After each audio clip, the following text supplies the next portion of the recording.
Why is Stephen Colbert the #1 host in late night television? He's not. Greg Gutfeld is. No.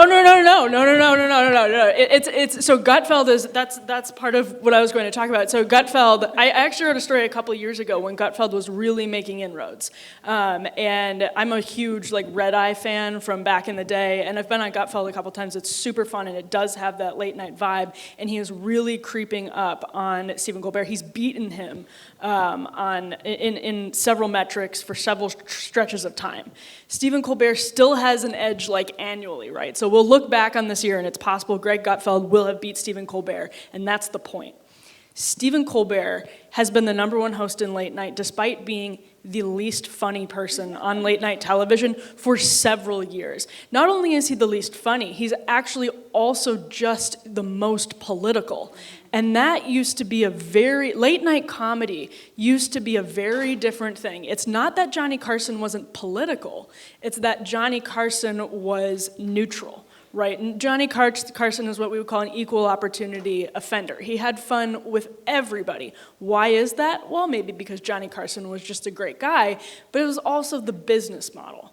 We have come through the age of mass media, but we have not dispensed with the pretenses. And that's extremely important. It's some of what Alyssa was talking about, but we don't realize yet that the pretense of neutrality doesn't exist anymore. We are all splintering into this fragmented media landscape, and the corporate media refuses to relinquish their title of being neutral, although some of them you'll hear more and more arguments against the just sort of neutrality as an intellectual concept. But this is really interesting because in Johnny Carson's day, he would put up around, 10, 15 million in the ratings on any given night. So Gutfeld and Colbert, who are the two most successful people in late night TV right now, they're around 3 million.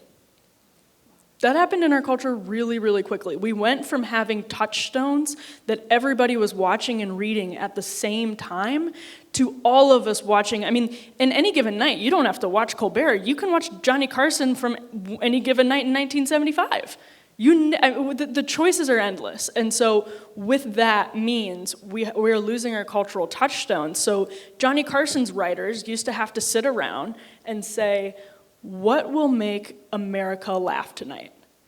Now, Stephen Colbert's writers have to sit down and say, what will make liberal boomers laugh tonight? Or even Greg Gutfeld, who I think does great comedy, it's not like he has to appeal to 15 million people. So he says, what is going to make my demo laugh tonight? What are the other people not doing that I should be doing? So we're asking some very different questions, and the products are naturally very, very different.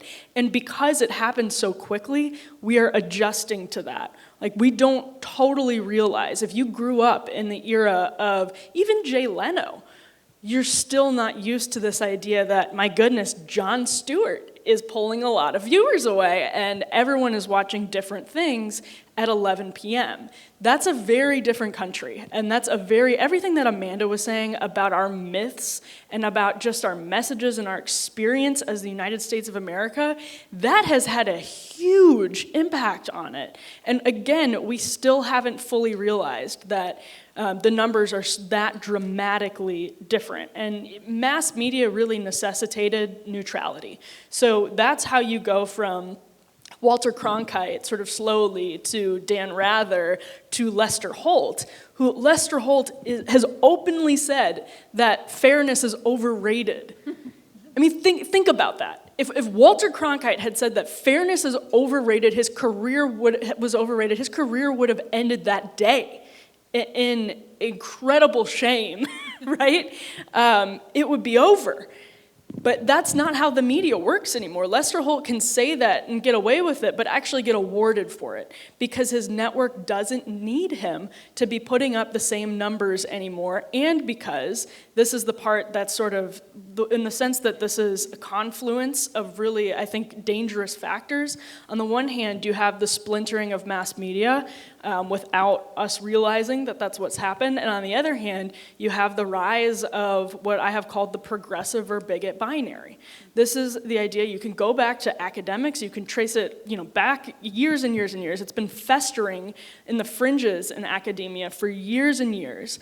And as we started filtering more and more young people through our system of higher education, and as higher education had this idea that if you are not fully progressive with every breath you take, you are necessarily a bigot. And that is really what these books say. If you read them, if you read Robin DiAngelo, if you read the people who birthed Robin DiAngelo intellectually, this has been something that's around for a really, really long time. And as we sent more and more students, we filtered them through our system of higher education. And then as we started sorting, as Charles Murray has described, into sort of elite bubbles, super zips, you now have this very culturally radical contingent that is running our institutions. And this is not news to anybody here. We all sort of understand that. We know that the newsroom and the boardroom and the writer's room is now the classroom, right? Like we know, we understand that that's happened.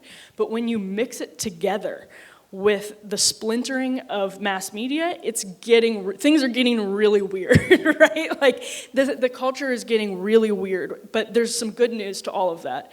Joe Rogan is the new Walter Cronkite, and I am not, it sounds funny, but it's true. It's absolutely true, and Joe Rogan is not conservative.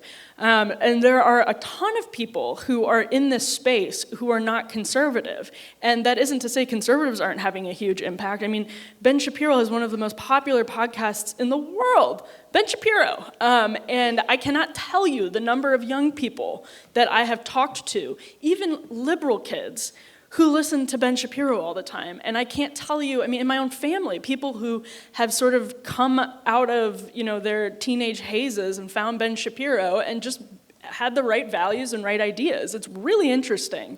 And the other thing I would say in this space that sort of goes with what Alyssa was talking about, who on earth would have thought that Jordan Peterson's book would have been a runaway bestseller? Another person who's not really conservative, right? Not a political Republican, right? That's not how we would classify Jordan Peterson to the extent that he can be classified. But that book spoke to something that people were not getting. So obviously, there's huge market opportunity because people are so sick of the big budget James Bond garbage that, let's not say, the right should not be promoting spy propaganda, period. I thought that was a great point, Amanda. But they're so sick of sort of feminized heroes and are starving for something masculine that can help sort of socialize their kids in accordance with their values and in accordance with human values. We're talking we're getting into a transhumanist phase of the country, and there's something really powerful kicking back in the form of Joe Rogan interviewing Jewel and getting millions and millions of views for talking about homesteading for 3 hours. It's unbelievable. It's truly unbelievable. So those are the two. I would say that confluence is extremely, extremely important to think about. The media is catering more and more to smaller niches, and they're keeping us there, which is the exact opposite of what's happening, interestingly enough, in the movie scene, because they're generalizing everything, right? Exactly as Amanda described. The scripts have to be translatable. They're walking away from humor because it doesn't translate very well, and they're globalizing the themes and the values and all of that. But here in this country, we're being kept in niches because that's how you make money. If you corner the niche on cringe, boomer resistance comedy, you'll be the #1 host in late night. And that's worked really well for Stephen Colbert. And, so as we cluster in these niches, we are going to share fewer and fewer cultural touchstones. That is enormously dangerous at a time when we are also divided along cultural lines, along socioeconomic lines in more and more salient ways. There was a study that just came out by AEI and the Wheatley Institution and the Institute for Family Studies just last week, talking about how people in higher income brackets are exiting the pandemic much more likely to want children. Much more likely to get married. And that flips some on its head, the children part, with people in lower income brackets to where it's always been. But what's interesting about that is it shows how different, and that was applied also for Republicans and people who are religious. So these things that used to bring people together are now really, really keeping us apart, and in ways that aren't just numbers on a chart, but are actually our popular culture, and our popular stories, and our popular myths, and our identity as a country. So I don't mean to be sort of a bummer. I feel like everybody has said that. But I will say, something to think about is that there is enormous opportunity. The splintering of the media means the barrier to entry. The gatekeepers are not the stodgy old, not that Alyssa is stodgy and old, but I was pointing to her because of the New York Times, or they're not the Simon & Schuster, stodgy old Simon & Schuster gatekeepers who used to say, yeah, no. You want to make an argument in favor of traditional marriage? No, I don't like you very much. It's not worth it, et cetera, et cetera. So that's the good news. There are parallel institutions being built up, like what the Daily Wire is doing. Alyssa's shipping me out to Montana to check out the set for Gina Carano's movie, and that's an example of a parallel institution. She is a bona fide celebrity. Someone that you also might not classify as like a traditional conservative or Republican, but can make art along the lines of what Amanda was talking about that will actually sort of strengthen our popular culture and our national identity and some of these singular American ideas and values. So there is good news in all of this, but I think keeping in mind that sort of lens of media fragmentation is really, really important, and that's it.